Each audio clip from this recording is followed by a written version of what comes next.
Wassa Myria vous présente aujourd'hui les troubles spécifiques du langage et des apprentissages. Alors ces troubles sont des troubles qui posent problème aux parents et aux enseignants, car ces enfants qui sont affectés par ces troubles du langage et de l'apprentissage ont du mal à suivre les enseignements et à faire des progrès comme attendu. Ce qui est vraiment très particulier dans ces troubles spécifiques du langage et des apprentissages, c'est qu'il ne s'agit pas d'un problème psychologique. L'enfant n'a pas de trouble psychologique. Il ne s'agit pas d'un traumatisme ou d'un accident. L'enfant n'a pas de problème, il n'a pas subi un traumatisme. Alors ces troubles apparaissent au cours du développement de l'enfant et affectent leur capacité d'apprentissage, de compréhension et de transcription. Donc, on constate que les enfants ont du mal à comprendre, ont du mal à écrire, ont du mal avec certains mots. Donc, ce sont des troubles qui affectent toutes ces différentes dimensions de l'apprentissage. Et pour vous donner un exemple, en ce qui concerne la dysorthographie, vous avez par exemple des enfants qui sont dysorthographiques et qui peuvent, dans une même dictée, vous écrire correctement un mot et plus loin l'écrire en incluant une faute.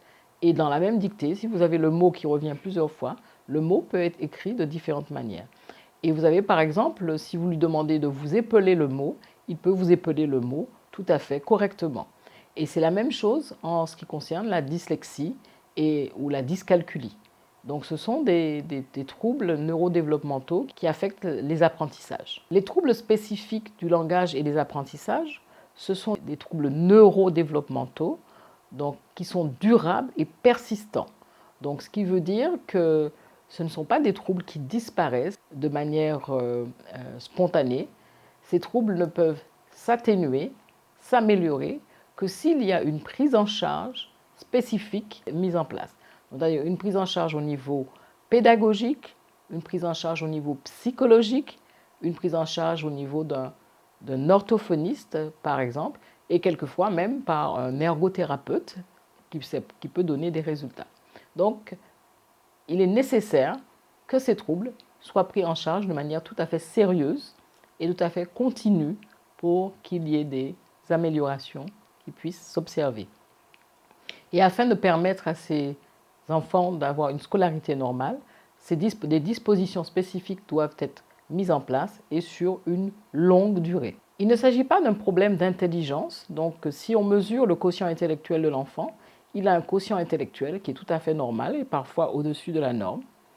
Et donc pas de problème intellectuel, pas de problème psychologique, pas de problème traumatique. Alors, on se retrouve devant une particularité de ces troubles. Ce sont des troubles neurodéveloppementaux. Et ces troubles neurodéveloppementaux sont des troubles persistants. Et vous avez certainement entendu parler de tout ce qu'on appelle les dys, D-Y-S, donc ça veut dire les dysorthographies, les dyscalculies, les dyslexies. Et ces troubles affectent la manière d'apprendre des enfants.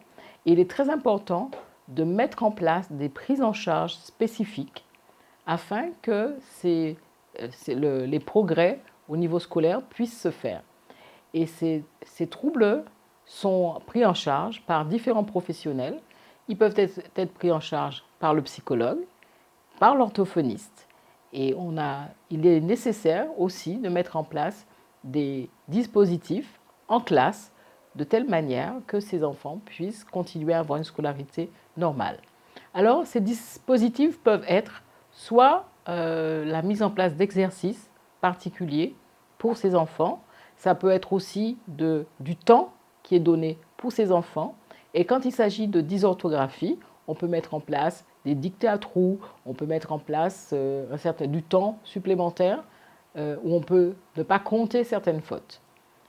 Ces troubles n'empêchent pas d'avoir une scolarité tout à fait normale et beaucoup de personnes souffrant de ces troubles du langage et des apprentissages sont tout à fait capables d'avoir des études normales jusqu'à des études supérieures, à condition que très tôt, ces troubles soient identifiés, soient testés et qu'il y ait des dispositifs de prise en charge spécifiques qui sont mis en place.